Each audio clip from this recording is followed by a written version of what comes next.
Haleluya. Ada sukacita Bapak Ibu? Amin. Amin. Malam ini saya mau membagi yang saya renungkan akhir-akhir ini. Yang saya pikirkan pertama begini. Oh, kita orang Kristen percaya kepada Tuhan Yesus. Nah, Tuhan Yesus ini Allah yang penuh kasih. Dia memberikan anaknya turun ke bumi menebus manusia dari maut. Nah, jadi apa-apa yang dilakukan manusia ini kan selalu cenderung kepada dosa. Dosa memberikan maut. Nah, itu ditebus sama Tuhan kan kita. Jadi kesalahan kita, mungkin kesifat buruk kita, itu semua sama Tuhan ditanggung. Ya, kita tidak dikenakan hukuman karena Tuhan sudah selamatkan kita. Betul ya Bapak Ibu? Nah, terus saya mikir, nah lalu kalau kita selalu melakukan itu, kita selalu melakukan dosa, kita ya kebiasaan buruk itu tetap ada. Nah, apakah akan selalu diampuni? Selalu diampuni enggak Bapak Ibu kira-kira, saudara-saudari? Sama Tuhan. Diampuni toh harusnya ya. Nah, Tuhan penuh kasih kok.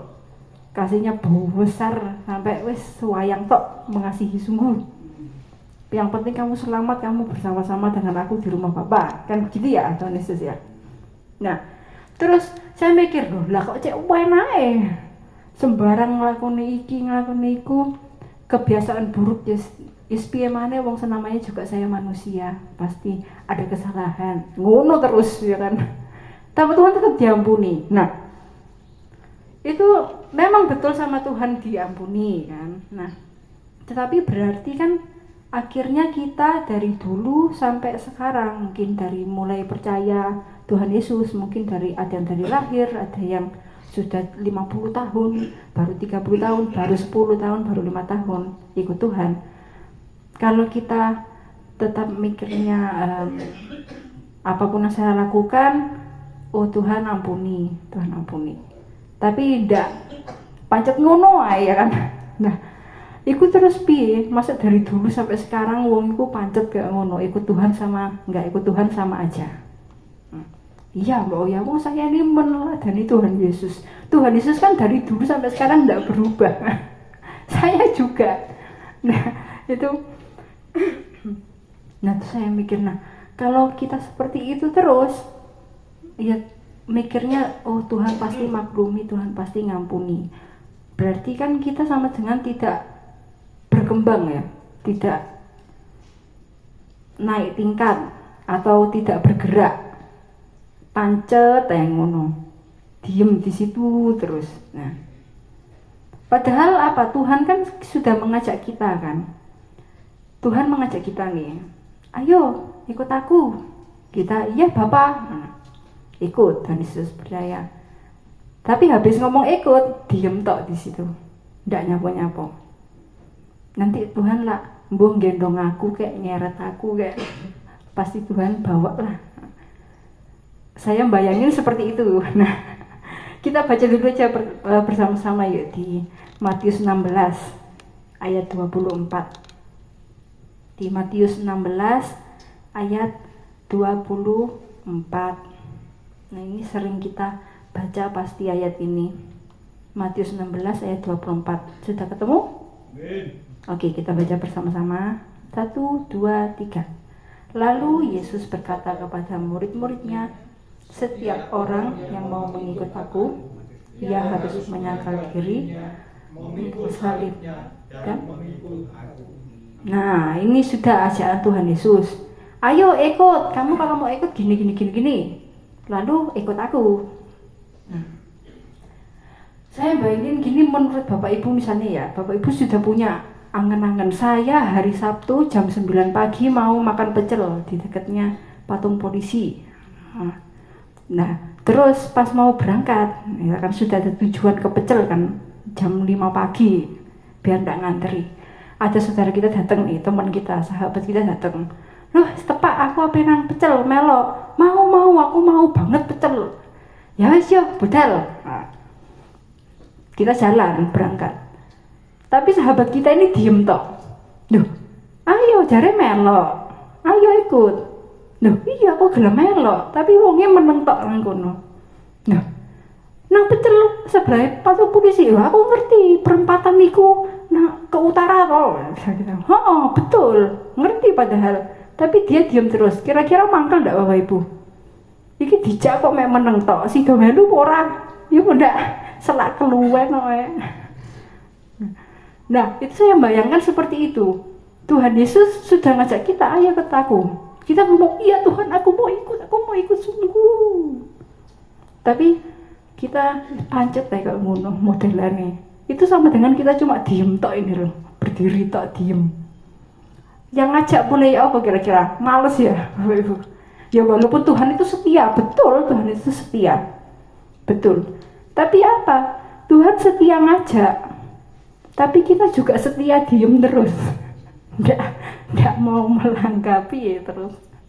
Nah itu renungan yang saya pikir-pikirkan mungkin seperti itu ya. Nah kalau habis itu kita nggak sukses untuk mungkin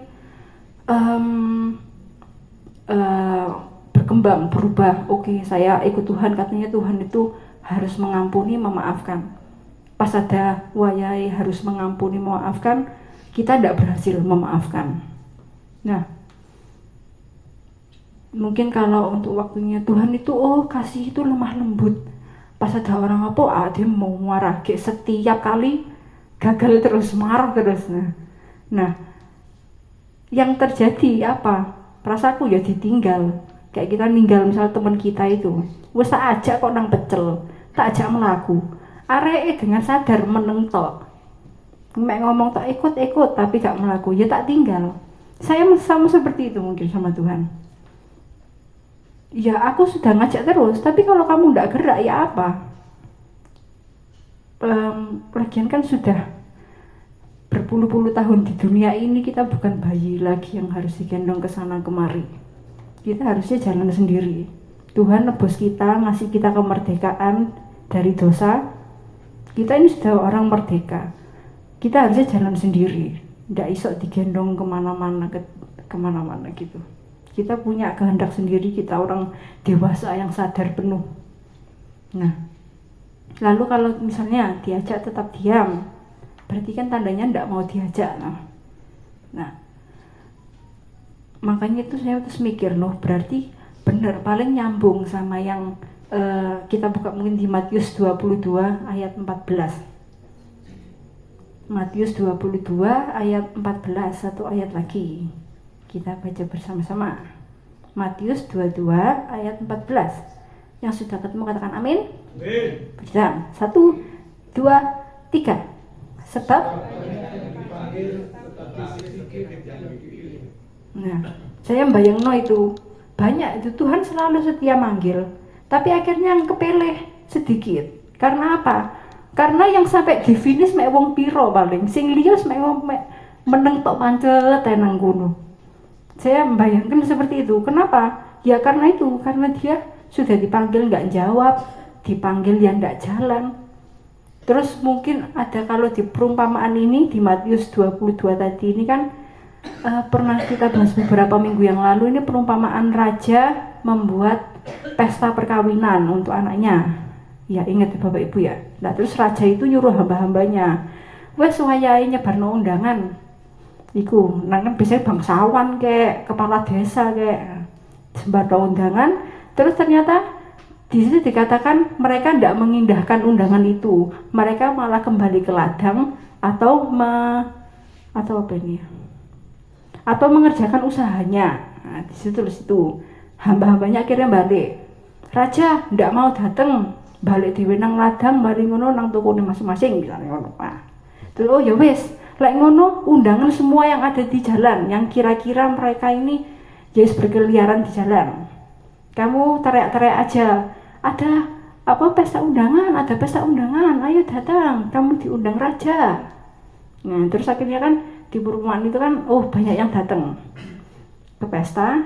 Terus rajanya ngelihat, akeh tamune, oke wis kebek. Habis itu ada satu bajunya diginiin, ditanya sama Tuhan, loh kamu datang ke pernikahan tapi kok bajumu seperti ini, nggak pakai baju ya nggak siap bajunya kok, bukan baju pesta. Terus rajanya marah, rajanya ngomong, hamba-hamba buanglah orang ini ke kegelapan paling gelap. Terus ayatnya yang terakhir yang tadi kita baru baca ini, sebab banyak yang dipanggil tetapi sedikit yang dipilih. Nah ini, jadi kalau kita tertinggal itu salahnya siapa? Salahnya Tuhan kah? Tidak, mungkin salahnya kita juga. Salahnya kita, karena apa? Karena kita sudah diundang, kita sudah dipanggil, tapi kita diem toh. Kita juga, saya bayang nolak misalnya kan habis ini kan saya mau menikah ya kan, saya ngundang keluarga, mari ngono ono dulurku siji teko kelambi baby dolan ngono, sampai rol-rolan welek ngono. Oh, gue tas sing rapi ya. Oh, iki ta calonmu. Ayo. Ngono mangkel ya Bapak Ibu pasti ya. Aku ngono mangkel nyapo gue teko. Mulya maneh.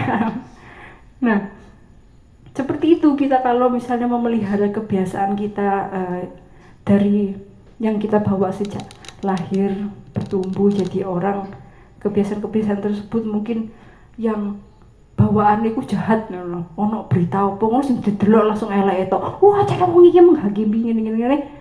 Terus ndak ada belas kasih. Ndak wala sakno wae. Paling ndak iki sakno Mas ya wong bencene. Ndak ada belas kasihnya blas. Mungkin kayak gitu kebiasaannya. Mungkin ada yang kebiasaan khawatir. Waduh, langsung lemesnya aku lemes dan lain-lain.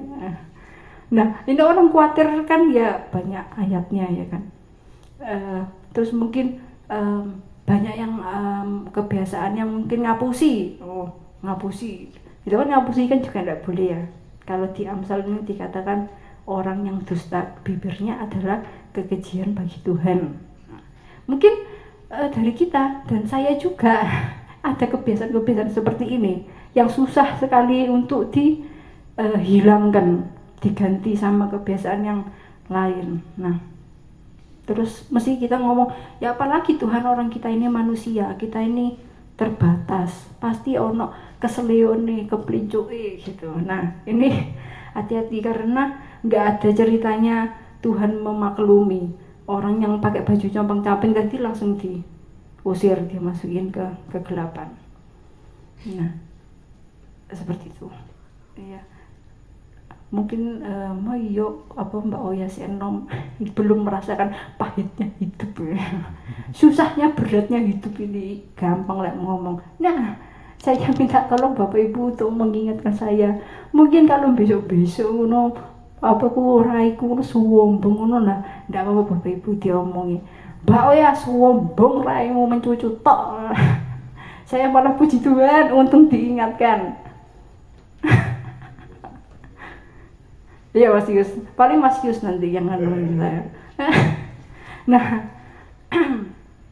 Nah, ya seperti itu. Coba sebelahnya dicaplek, diomongi, ayo jalan.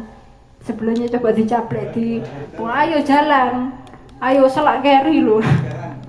Tuhan sudah manggil loh, selak keri. Nah, saya bayang nih, wong dengkul itu yang lama, orang koma itu ya, namanya orang koma kan tidak menggerakkan semua sendi-sendi. Mungkin juga ada orang yang kerjaannya memang seharian 20 jam duduk tok selama bertahun-tahun. Itu bisa kena yang namanya itu disuse atrofi. Itu tuh jadi ototnya mengecil, ototnya melemah. Jadi digerakin, nyeri, suwakit nyeri. Itu karena jarang digerakin. Nah, mungkin kita begitu, sudah terlalu lama diem, kebiasaan kita sehari-hari yang jelek-jelek mungkin. Saat kita mencoba untuk menggerakkan, aku mau gerak, aku mau jalan, susah pasti sulit, sakit, nyeri, pasti susah. Tapi kayak tadi ini, kayak disuse atrofi ini yang penyakit sendi ini, otot-otot mengecil, itu dia obatnya peregangan setiap hari, dia harus dikasih gerakan kecil setiap hari, nanti lama-lama harus tetap napak berapa langkah.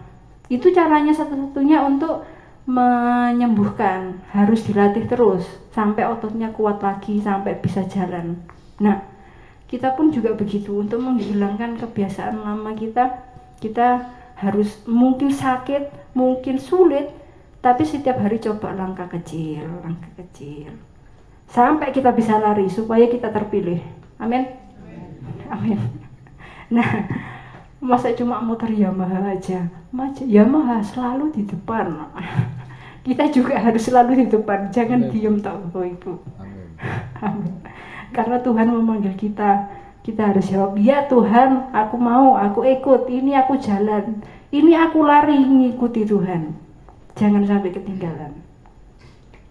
Nah, saya kepikiran, iya wong di pesawat aja loh. Mbak pramugari itu lebih rohani loh daripada kita. Mbak pramugari itu kalau pesawatnya mau lepas landas itu kan ngasihin ini tata cara kalau itu ada keadaan darurat, ya kan. Bapak Ibu mengambil persediaan masker. Diambil masker supaya bisa bernafas dengan baik. Setelah itu bantu orang sebelahnya.